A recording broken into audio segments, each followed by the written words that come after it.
draining the boiled wort out of our kettle. These days, the Duck Rabbit Craft Brewery is operating at capacity, turning out as much beers as possible in this location. The limits on our ability to grow and expand have nothing to do with the market, but have to do with our ability to grow the production plant. Duck Rabbit beers are sold in 6 states. It's as much as we can handle with the fermentation space that we currently have. I'm actively working to increase that fermentation space. That will get us at least another couple of years, I think, of expansion. And then we're going to have to add on to this building. Out of necessity, growth is slow, but that's how brewery owner Paul Philippon wants it.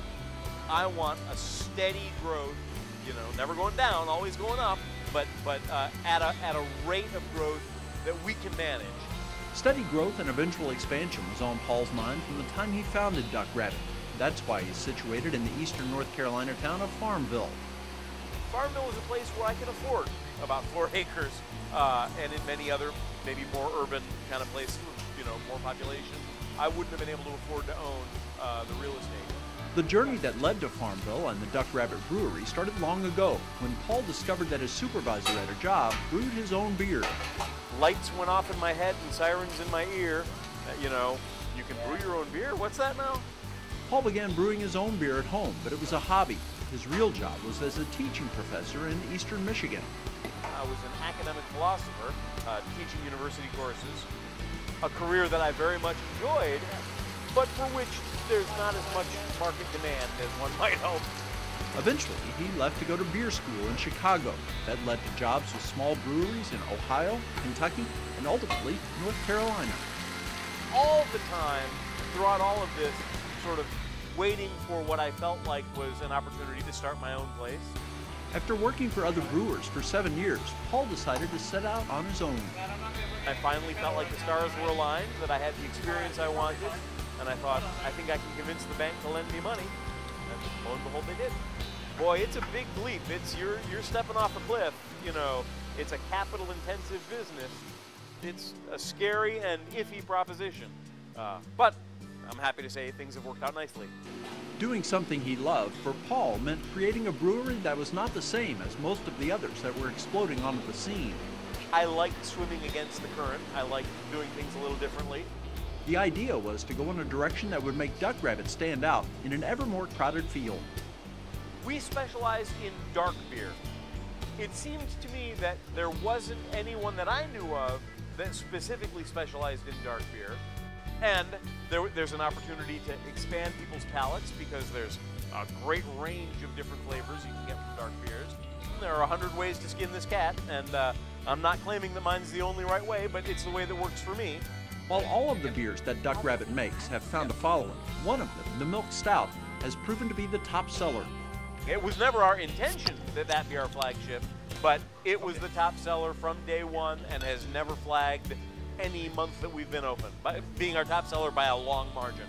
It's a sweet stout, an English-style sweet stout, brewed with lactose, lactose being the sugar you find in milk. I think we wouldn't have the success we do with it if it weren't delicious. It's also, I think, intriguing to people. The brewery offers 4 beers all the time: the Milk Stout, a Porter, a Brown Ale, and an Amber Ale. There are also 7 seasonals that are brewed at different times of the year. If I don't love it, I don't brew it. It's not going to have a spot on our portfolio if it's not a beer that I positively feel passionate about. I think maybe we have too many, really. But beer enthusiasts get excited about having different beers come out and anticipating the next one. To make fans even happier, there are thoughts about adding a new brew to the lineup. We are talking about bringing out a hoppy black ale, something with a lot of hop bitterness. Now, about that name, Duck Rabbit is unusual enough to draw attention. I didn't want to choose a brand image out of thin air. You know, I wanted something that has something to do with my life and with who I am. The meaning goes all the way back to the days when Paul was a philosophy professor.